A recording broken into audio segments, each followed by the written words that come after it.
పేదవాడికి స్థలం ఇస్తానంటే వద్దంటాడా? పేదవాడికి ఇల్లు ఇస్తానంటే వద్దంటాడా?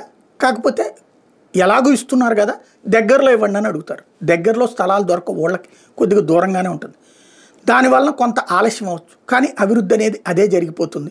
ఒకప్పుడు వాంబే కాలనీలు ఊరి చివరే ఉన్నాయి, ఒకప్పుడు ఎన్టీఆర్ కాలనీలు ఊరి చివరే ఉన్నాయి, ఒకప్పుడు ఏదైతే ఈ టిడ్కో ఇళ్ళు ఊరి చివరనే ఉన్నాయి, అట్లాగే రాజీవ్ గృహకల్ప ఇళ్ళు ఊరి చివరనే ఉన్నాయి.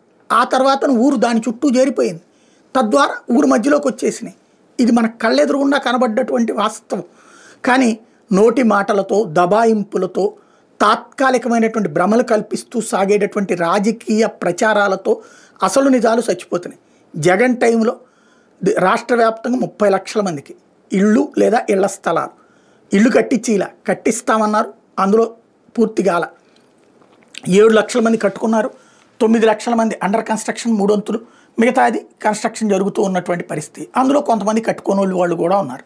అయితే ఇక్కడ అంశం ఏంటంటే, ఉచిత క్రమబద్ధీకరణతో పేదలకి ఇద్దామని చెప్పి చూస్తే, ఏది అప్పుడే జగన్ తీసుకొచ్చింది 22A కింద ఉన్న నిషేధాలు తీసేసి ఆల్రెడీ ఉన్నటువంటి వాళ్ళకి కంటిన్యూ చేయాలన్నటువంటిది. ఇప్పుడు ఈ ప్రభుత్వం ఫస్ట్ ఆపేసి తర్వాత ఇప్పుడు కంటిన్యూ చేయడానికి పెట్టుకుంటే, అప్లికేషన్లు అడిగి పెట్టింది 11,000 మంది ఉచిత క్రమబద్ధీకరణ. ఇది నెంబర్ 1. అయితే జగన్ చేసింది అనే టైటిల్ ఎందుకు పెట్టాల్సి వచ్చిందంటే, ఇళ్ల స్థలాల కోసం దారిద్ర్య రేఖ దిగువన ఉన్న పేదల నుంచి అప్లికేషన్స్ అడిగితే 71,000 దరఖాస్తులే వచ్చినాయి. అర్హులైన వారికి పట్టణాల్లో 2 గ్రామాల్లో 3 సెంట్లు గ్రామాల స్థలాలు ఇస్తానంటే ఎందుకని తక్కువ వచ్చినాయి అంటే, 30 లక్షల మందికి అతను ఇచ్చేయడం వల్ల ఆ తర్వాత మేజర్లు అయిన వాళ్ళు, లేదా ఆ తర్వాత ఇళ్లలో నుంచి బయటకు వచ్చినటువంటి వాళ్ళు అడుగుతున్నారనమాట. అంటే అంతమందికి ఇవ్వడం వల్ల, లేకపోతే కనుక ఇప్పుడు 30 లక్షలు 40 లక్షల మంది అడుగుండేవాళ్ళు.